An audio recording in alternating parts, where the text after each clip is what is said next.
తెస్సలోనిక 4వ అధ్యాయం 3వ వచనము. మీరు పరిశుద్ధులగుటయే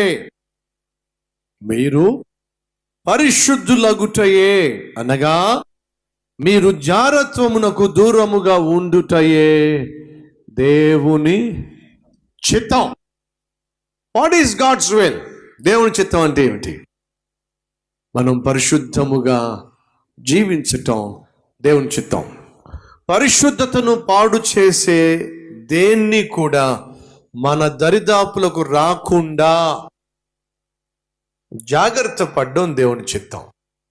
అబద్ధము దేవుని చిత్తం కాదు, అన్యాయం దేవుని చిత్తం కాదు, అక్రమం దేవుని చిత్తం కాదు, అపవిత్రత దేవుని చిత్తం కాదు, తప్పు చేయడం దేవుని చిత్తం కాదు, పాపము చేయడం దేవుని చిత్తం కాదు, పాపంలో పడ్డం దేవుని చిత్తం కాదు, పాపానికి లోబడ్డం దేవుని చిత్తం కాదు, శోధనలో పడిపోవడం దేవుని చిత్తం కాదు.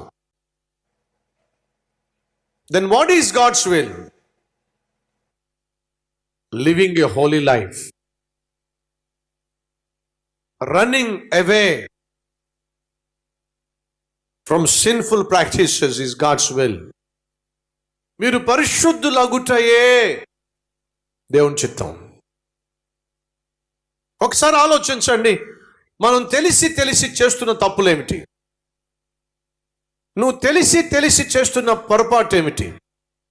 నువ్వు తెలిసి చేస్తున్న పాపం ఏమిటి? అది మొదటిగా జయించో, అది దేవుని చిత్తం. నీకు తెలిసి చేస్తున్న తప్పులు ఏమిటో నీకు బాగా తెలుసు, వాటిని నువ్వు జయించాలి, వాటిని నీవు త్యజించాలి, అది దేవుని చిత్తం. పాపంలో పడడం దేవుని చిత్తం కాదు. పాపాన్ని ఎదిరించటం, పాపాన్ని జయించటం దేవుని చిత్తం.